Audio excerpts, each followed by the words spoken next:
Good day, folks, and thanks for tuning in. I just wanted to give a shout out to Robert from Investing in Entrepreneurship. He made his inaugural live presentation on Friday evening, April 14th, I believe, just ahead of Ryan. Just wanted to give a tip of the hat to him, to both those guys actually, for all they do, but just a special tip of the hat to Robert. He made his inaugural live presentation. I think he's going to be starting to do that every Friday, or seemingly so, or some Fridays. Just post into his channel and you'll find out. But he's a extremely articulate and educated when it comes to stocks and investing. That's not really my forte. I have a strong background in the trucking industry, working on oil and natural gas wells. I was into hydraulic fracturing for 12 years. It's an extremely proactive industry when it comes to, it was a revolutionary technology that allowed us to do horizontal drilling. And I won't go into that, but it eliminated a lot of the environmental impact from drilling multiple wells when you only had to drill one well. But anyway, I worked my way up through the ranks in that. I also went back to school when I was 30 years old after trucking for 8 or 9 years long haul, realizing that I didn't want to put myself into a pigeonhole and be stuck doing that forever. Not that it's not a noble and viable way to make a living, and an extremely important one, but I just didn't want to get caught in a trap where that was the only thing I had to do or was able to do. I've always reinvented myself. I come from a strong background of hard work, right on through grandfathers. So anyway, I went back to school at the age of 30, and I took mechanical engineering, robotics, and automation in college, and I've got a technologist 3-year diploma in that. And the reason I picked that course is because in the booklet it said it was the most challenging and difficult course in the school.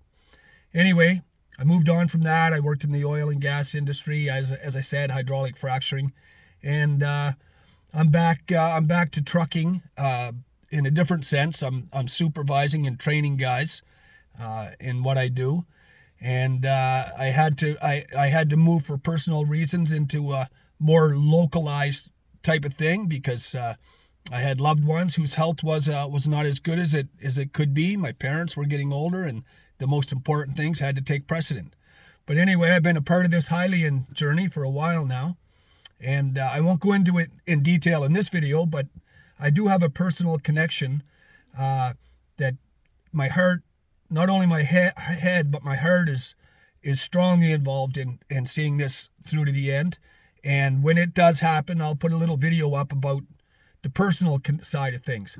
It had to do with my dad and me, and he was an avid follower with me, and we used to watch videos of guys like Ryan and the independent engineer and those, all the fellas that were first into it there.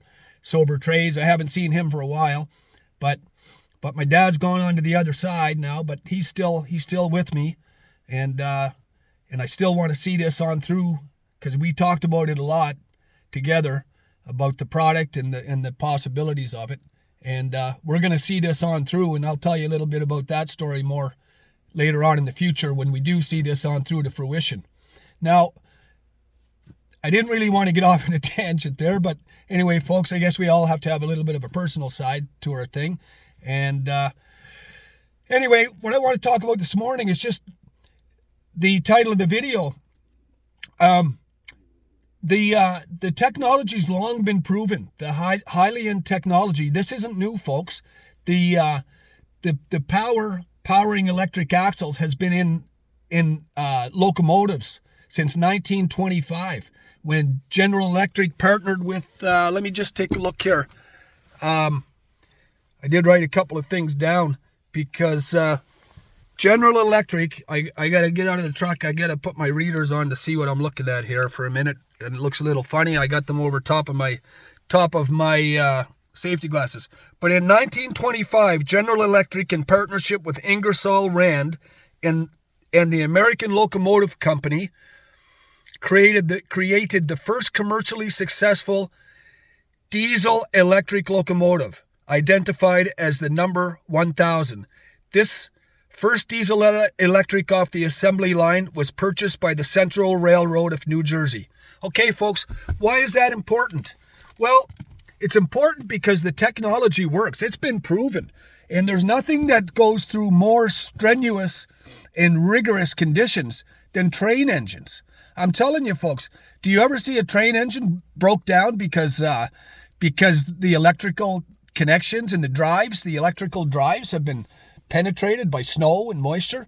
And these trains, they run in all the harshest conditions throughout the world, in North America in particular, out into the Canadian Rockies, the plains of Texas, the deserts of California, right to the Appalachians and the East Coast and the salt air. Man, these are robust. But anyway, folks, I know a lot of people probably know that trains don't have any drive shafts. They're electric powered. Their axles are electric powered.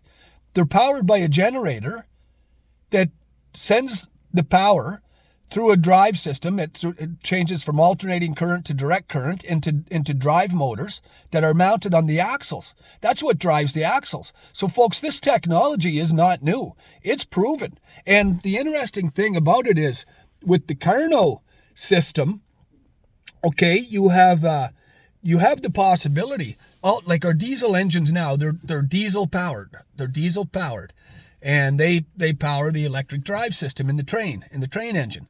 But with the Carnot technology, who's to know that can't be replaced? And the interesting thing about it all is, as I said, in 1925 is when this all began with electric drives in locomotives. And guess what the name of the company was? As I said in where I was just talking about, General Electric. Where did the Carnot come from? General Electric. Guys, there's so many connections all over the place. Robert talked about things on his channel with the connections between Cummins and Peterbilt and Kenworth. Peterbilt and Kenworth are both owned by the same company. They're owned by PACCAR. Okay? Hyliion's teamed up with Peterbilt. Peterbilt's clearly teamed up with Kenworth. Okay? So there's your two OEMs right there. And the two biggest and most popular amongst, hardcore long-term truck drivers. I tell you what, folks, it's big time. Okay? So now we got the connection between the Cummins, Peterbilt, Kenworth, General Electric with the Carnot. And there's several people on the team, high up in the Hyliion team, who have a long history in the railroad. And as I said, this all began with engine locomotives, for 100 years, folks. Okay? So the technology is proven. It works. It works. I'm telling you, folks, this is going to go. It's going to take off. Be patient. Stay in the saddle. Now, I'm going to try to flip this camera on, and I'm going to go for a little walk. Somewhere where I can show you exactly what I'm talking about. Let's try this, and I'll. There we go. Okay, you see that? Now, hopefully this worked the way I wanted it to. I'm going to get out of the train, out of the truck here. See those things? Not to mention it's a beautiful sunrise. Okay, guys, I'm going to walk up a little closer here. Okay, see that? See those? You know what they are? Those are electric powered vehicles, electric drives. I don't know if you can see in here, but you see right in there?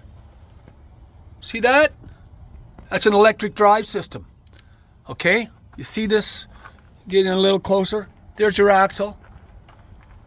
There's your electric drive. Look down in there. There's no drive shafts.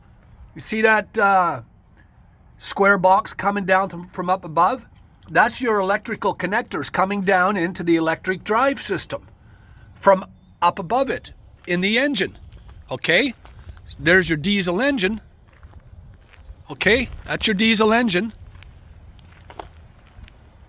Sending power to a generator, which in turn converts that power to drive motors down inside, mounted in between the axles. So there you go, folks. That's it in a nutshell. That's all I got for today's video. Anyway, folks, stay in the saddle, stay on the horse, and yeah, let's see this through, folks. Let's see this through. Don't throw in the towel. We're going to get this done. Okay? Let's go, Hyliion. Let's go. Thanks, folks. Thanks for tuning in. Have a great day, guys. Stay in the saddle.